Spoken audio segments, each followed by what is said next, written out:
Hello and welcome in the episode about Merida Cyclo Cross bikes. Let's just go straight to the meridabikes.com and let's just choose Road and Fitness, and then we'll mark CX. And this is not going to be only about cyclocross bikes. I'm gonna tell you what kind of alternatives you may want to look for, or what kind of alternative cyclocross bikes are for what kind of other bikes. So let's just look at these 6 bikes. We've got 300 cyclocross, 300, 500 and 700. These are alloy bikes, and then 5000, 6000 and 9000 carbon bikes.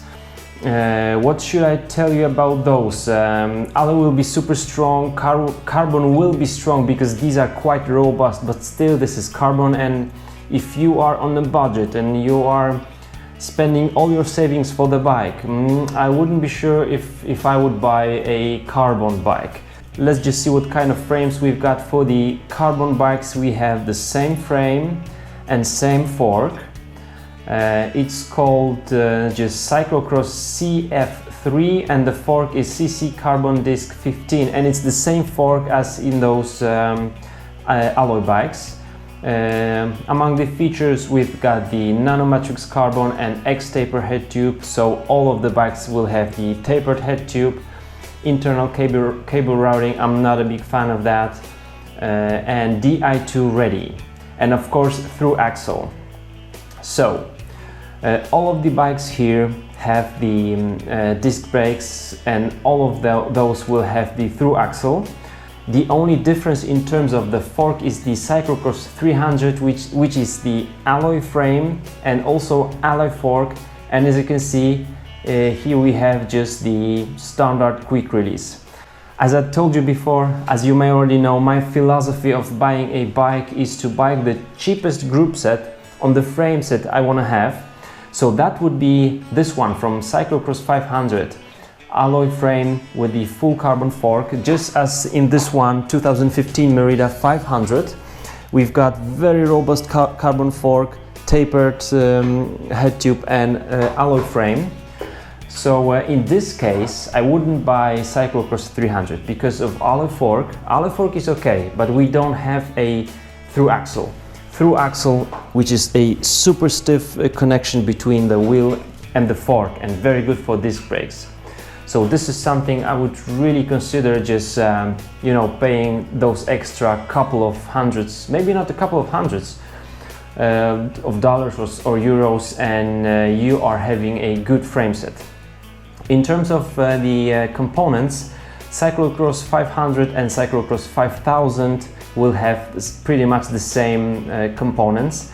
And then Cyclocross 6000 and 700 will have the same. I don't know why can't they do just like Cyclocross 6000 and then 600. We would know 600 is alloy, same components as 6000 carbon.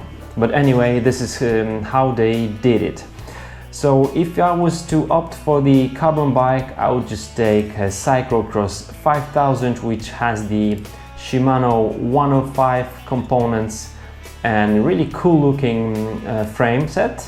Those alloy bikes, those alloy 500 and 700 models will have also the same carbon fork as those carbon frame sets.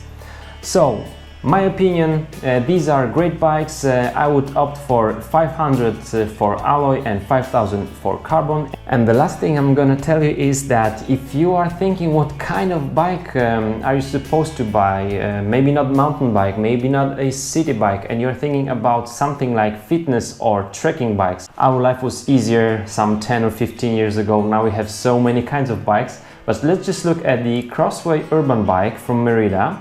We've got also Speeder from Merida. So this one will be like a fitness bike, and Crossway will be the trekking bike. But if you're not sure which one to choose, you may really want to consider also a cyclocross bike. Cyclocross bike will be more racy, it will have more racy geometry. Those cyclocross models will also have the road specific handlebar. These two have just the flat handlebars. But if you are looking for some versatility in the bike that would just go for some gravel and also the tarmac and also the city, the cyclocross bike may be a good option. In this bike, for example, you will also be able to mount some racks or anything. So you may want to consider cyclocross bike just as a versatile bike.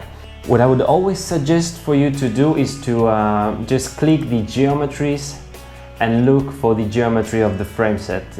Maybe specifically for the HD, this length, it is a head tube length. So just check it out, because those will be different. So your position will be more upright or more racy, aerodynamic. And also maybe somewhere in the terrain, in the forest, for the amateur bikers, the road-specific handlebar may be a little bit harder to handle the bike. I'm testing right now this Merida Cyclo Cross 500 for 2015, and I'm shooting for the championships in January, so it's in like 2 or 3 weeks. So far so good. I'm happy with this bike, and I will be updating you with more information about it. Thanks for watching this video. I hope it was helpful for you guys. If you've got more questions, just put them below and I will be happy to talk with you. See you soon. Bye bye.